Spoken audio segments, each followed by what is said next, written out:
उत्तराखंड के कुछ गांव में आने वाले वक्त में एक अलग तरह की खुशनुमा हवाएं देखी जाने की उम्मीद की जाने लगी हैं।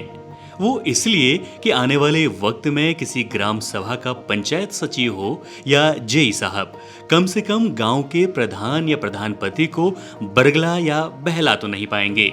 वो इसलिए क्योंकि गांव का प्रधान ही जब retired inspector general of police हो या सेना का कर्नल, तो संबंधित अधिकारी क्या ही दांव चला पाएंगे। उत्तराखंड के कुछ गांव में ऐसी ही राजनीतिक हवाएं चलने लगी हैं, जिससे ये उम्मीद तो लगाई जा सकती है कि इस तरह की नई हवाओं से भ्रष्टाचार और कुप्रबंधन कुछ देर के लिए ही सही इन गांव से दूर हो जाएंगे। ऐसे ही एक रिटायर्ड आईपीएस अधिकारी हैं विमला गुंज्याल, जो रिटायर्ड होने के बाद किसी आयोग की अध्यक्ष भी हो सकती थी, जैसा अमूमन तिकड़म और जुगाड़ लगाकर सेवानिवृत्त नौकरशाह करते हैं। लेकिन विमला गुंज्याल ने अपने गांव का प्रधान बनना चुना, और गांव भी ऐसा जो सीधे ट्रांस हिमालय के पीछे मौजूद है। उन्हें गूंजी का प्रधान निर्विरोध चुन लिया गया है। ऐसी ही एक कहानी रिटायर्ड कर्नल साहब की भी है, जो उस जिले से आते हैं जो पलायन के लिए सबसे ज्यादा बदनाम है। उत्तराखंड में कई रिटायर्ड फौजी अफसर आपको मिल जाएंगे जो वर्दी उतारते ही सांसद विधायक बनने की होड़ में लग जाते हैं या फिर किसी सरकारी कुर्सी की तलाश में होते हैं। लेकिन आज हम जिस फौजी से आपको मिलवाने जा रहे हैं, उन्होंने रिटायरमेंट के बाद सत्ता नहीं बल्कि अपने गांव की सूखी जमीन और लोगों का हाथ चुना। देखते ही देखते उन्होंने गांव की 45 नाली बंजर जमीन को जैविक खेती के मॉडल में तब्दील कर डाला। ये शख्स हैं रिटायर्ड कर्नल यशपाल सिंह नेगी, जिन्हें उत्तराखंड के पौड़ी गढ़वाल जिले के बिरगणा गांव के लोगों ने हाल ही में निर्विरोध अपना प्रधान चुना है।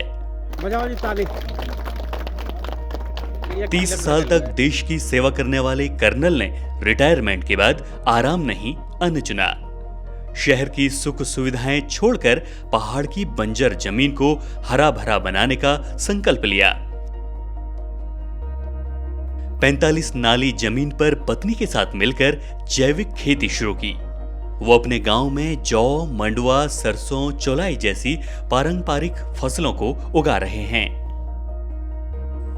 जब मैं सर्विस में था तो चाहे मेरे रिश्तेदार हो या मेरे साथी हो, पूछते थे कि आप रिटायरमेंट के बाद क्या करेंगे, कहाँ सेटल होंगे।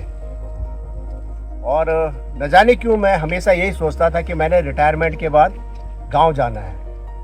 कारण दो थे। जो मेन कारण था वो था नरेंद्र सिंह नेगी जी का गीत, जिसमें वो एक उस व्यक्ति के माध्यम से कह रहे हैं जो कि नौकरी की खोज में बाहर जाता है और फिर वहीं रह जाता है, और उम्र के आखिरी पड़ाव में जब वो अकेला महसूस होता है तो कुछ इस तरीके से अपने दर्द को बयान करता है कि सब सुख छनि पर तिसलु प्राण, आज किले टपटाट कनूचा, जय खैरी छोड़ी परदेश भागू, वी खैरी खाणु को जीव फिर कनूचा।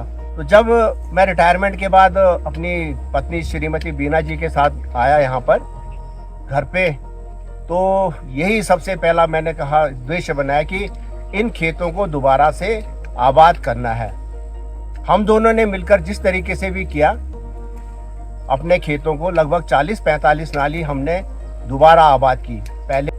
और आज अब जहाँ पर मैं बैठा हूँ, ये खेत है हमारे यहाँ पे 8 खेत है।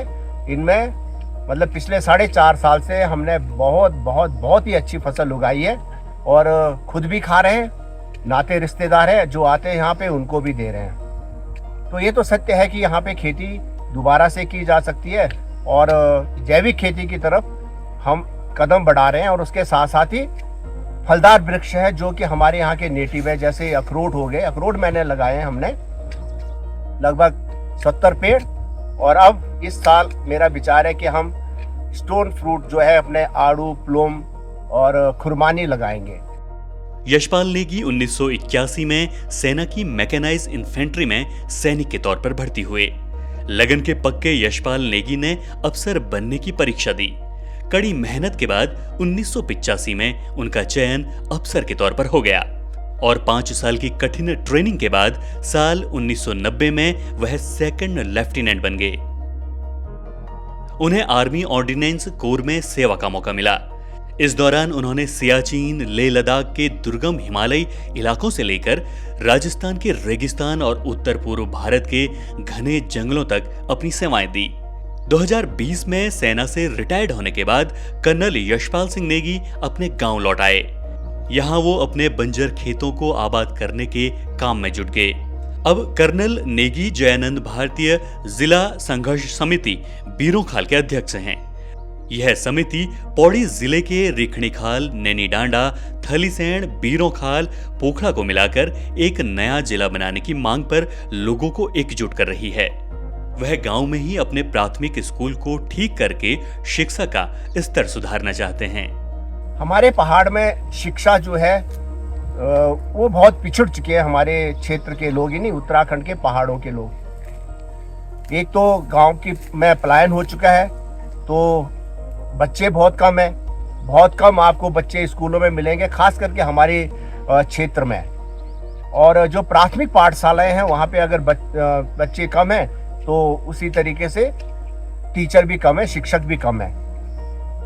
अगर हम स्कूलों में अच्छी व्यवस्था कर सकें और अपने बच्चों को जो मतलब मैं बता रहा हूँ कि जो छोटे छोटे कस्बों में भी जा चुके हैं उनको वापस बुलाएं, अच्छे शिक्षकों की व्यवस्था अगर हम करें तो मुझे पूरा विश्वास है कि हम पहाड़ में रहते हुए भी अपने बच्चों को अच्छी शिक्षा दे सकते हैं। इसके साथ साथ मैं कहना चाहता हूं कि अगर आप पहाड़ में आते हैं, आप मकान बनाते हैं या कोई अन्य कार्य करते हैं, तो लोकल जो इकोनॉमी है उसको भी आप बढ़ावा देते हैं। मैंने घर बनाया है अपना, उसका रिनोवेशन भी किया है, तो हमने लोकल रिसोर्सेज और लोकल जो हमारे लोग हैं यहाँ के उन्हीं को यूज किया है। कुछ जगह है जहाँ पे कि हमने बाहर से लोग मंगाए जो हमारे यहाँ पे एक्सपर्टाइज नहीं है। और यही मैं कहना चाहता हूँ कि अगर हम यहाँ पे रहेंगे, लोग आएंगे, मकान बनाए, चाहे कुछ अन्य भी कार्य करें, तो हमारे जो है साथी है वो सीख सकते हैं और इस तरीके से लोकल इकोनॉमी को बढ़ावा दे सकते हैं। जब एक फौजी गांव की मिट्टी से प्यार करता है तो वो सिर्फ एक नेता नहीं, एक आदर्श बन जाता है। कर्नल नेगी साबित करते हैं कि बदलाव की शुरुआत गांव से ही होती है। ऐसी ही कहानी रिटायर्ड आईपीएस विमला गुंज्याल की भी है। उत्तराखंड में पहली महिला आईजी जेल के पद पर रहने वाली विमला गुंज्याल उससे पहले पौड़ी जिले की एसएसपी भी रह चुकी थी। पुलिसिंग के मामले में वो जितनी कड़क थी, आम लोगों की मदद करने में उतनी ही कर्मठता दिखाती थी।